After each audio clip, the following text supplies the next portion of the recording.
নমস্কার, দেখছেন জিও পলিটিক্স। আমি Babul সিয়েজ।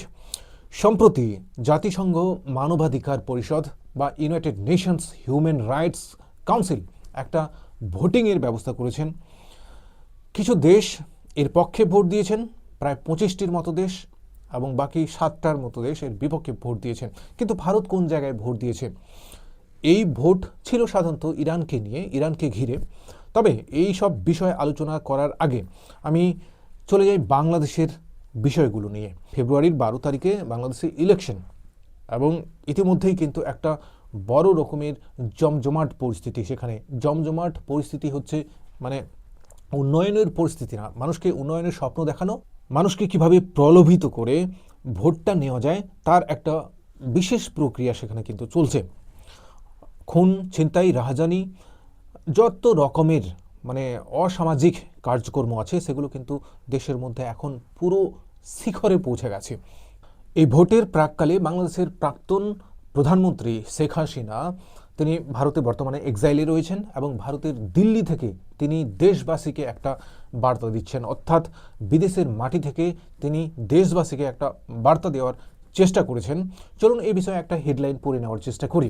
Shocked Bangladesh protest, Sheikh Hasina's Delhi address কলস হার মাস murderer.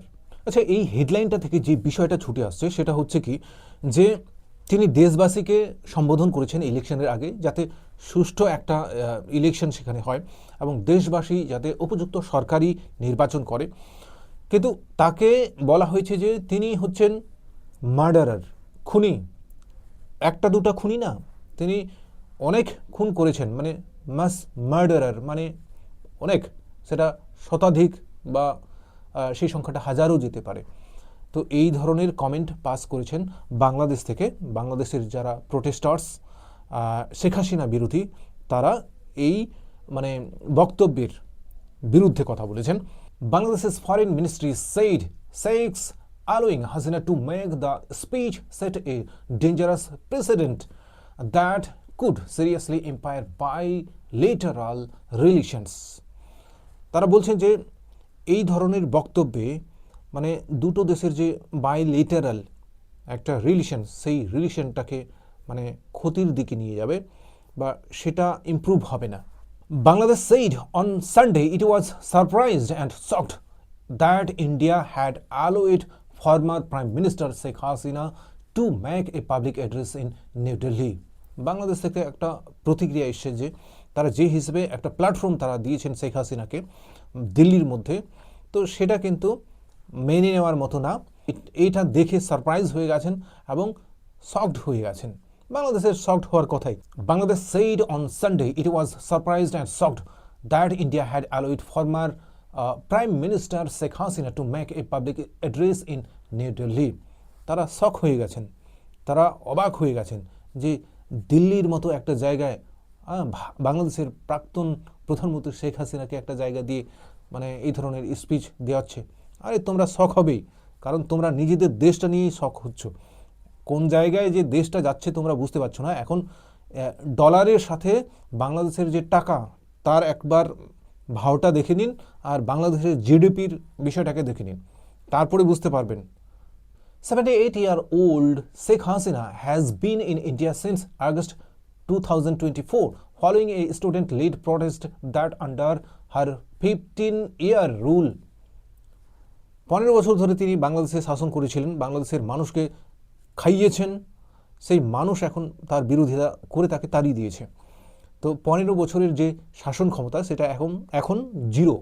She made her first public speech since then in an audio address to a packed press club in Delhi on Friday. শুক্রবারে তিনি এই ভাষণটা দিয়েছিলেন। She was found guilty in absentia by a Dhaka court in November of incitement, issuing an order to kill and inaction to prevent atrocities, and was sentenced to be hanged. তার তার বিরুদ্ধে allegations আছে যে তাকে যদি পাওয়া যায় sentence to hanged, এটা একেবারে ফাঁসিতে ঝুলিয়ে দেওয়া হবে। তো এটা কোর্টের একটা রায় ছিল। সেই হিসেবে রায়টা করা হয়েছে যে শেখ হাসিনাকে যদি পাওয়া যায় তাহলে ডেথ সেন্টেন্স করে দেওয়া হবে। In her first public speech since her rule in Bangladesh, indeed, Sheikh Hasina on Friday urged the people to overthrow the interim government led by Mohammad Yunus as it cannot ensure free and fair votes. মানে শেখ হাসিনা দেশবাসীকে জানিয়েছেন যে এই interim যে government আছে তাকে উপড়ে ফেলে দাও। কেন? সে প্রোটেকশন দিতে পারবে না, সে মানুষকে শান্তি বা দেশের মধ্যে শান্তি নিয়ে আসতে পারবে না। এই ভাষণ তিনি দিয়েছেন যাতে একটা ফেয়ার পোলস হয়, মানে মানে স্বচ্ছভাবে একটা ভোট হয় দেশের মধ্যে। The address came less than 3 weeks before the general election schedule for February 12।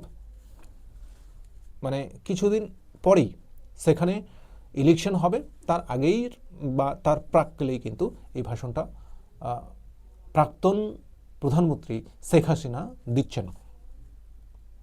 Describing Yunus as an corrupt, power-hungry traitor who had a hand in an conspiracy to oust her government, মানে শেখ হাসিনা পুরো blame করছেন যে ইনি একজন বিশ্বাসঘাতক এবং শেখ হাসিনার সরকারকে উৎখাত করতে ইনার হাত রয়েছে, এর একটা লালসা রয়েছে, এর চক্রান্ত রয়েছে যে এ দেশের ক্ষমতার মধ্যে কিভাবে টিকে থাকে, এই দেশের ক্ষমতায় ইউনূস সরকার দেশের ক্ষমতায় কিভাবে নিজেকে প্রতিষ্ঠিত করে দীর্ঘকাল রাখতে পারে সেই প্রচেষ্টাই কিন্তু এ চালাচ্ছে। যাই হোক, বাংলাদেশের কন্ডিশন খুবই খারাপ, সেটা বলার অপেক্ষা রাখে না। বেশ কিছু মেটার যেগুলো বিশেষ করে সেখানকার সংখ্যালঘুদের ওপর অত্যাচার,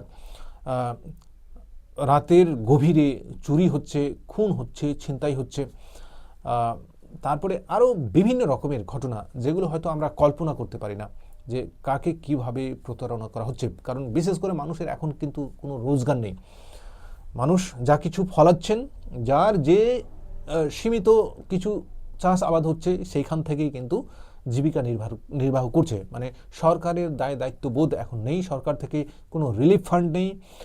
এই পরিস্থিতিতে বাংলাদেশের জনগণ কতটা বিভ্রান্ত এবং বিশৃঙ্খলার মধ্যে আছে তারাই একমাত্র বুঝতে পারে। ইরানের মধ্যে অস্থির পরিস্থিতি চলছে, মানুষ কিছুটা শান্ত হলেও মানুষের ক্ষোভ কিন্তু রয়ে গেছে সরকারের বিরুদ্ধে। United Nations human right council বর্তমানে যে ভোট নিয়েছে, ভারত কার পক্ষে এই ভোটটা প্রদান করেছে সেটা আমি এখন আপনাদের বলছি।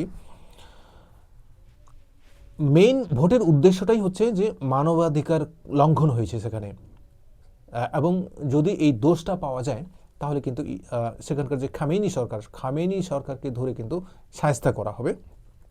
তো ভারত দেশের মধ্যে যেহেতু অস্থির একটা পরিস্থিতি, ভারত ইরানের পক্ষেই এটা ভোট দিয়েছেন। এর জন্য যে অ্যাম্বাসেডর ভারতের মধ্যে রয়েছে তিনি ভারতকে ধন্যবাদ জানিয়েছেন যে ভারত ইরানের পক্ষে ভোট দিয়েছে। কথাটা হচ্ছে যে ভারত কেন ইরানের পক্ষে ভোট দিয়েছে।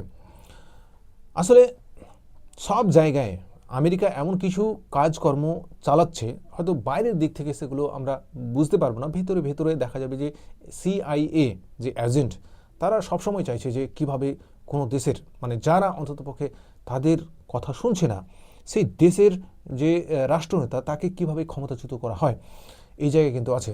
তো প্রটেস্ট হয়েছে, কিছু লোক মারা গেছে, কিন্তু যদি বাইরের আগ্রাসন নীতি সেই দেশের মধ্যে ঢুকে যায়, ওই লোকগুলোকে সেখানকার গোলাম বানিয়ে ছাড়বে।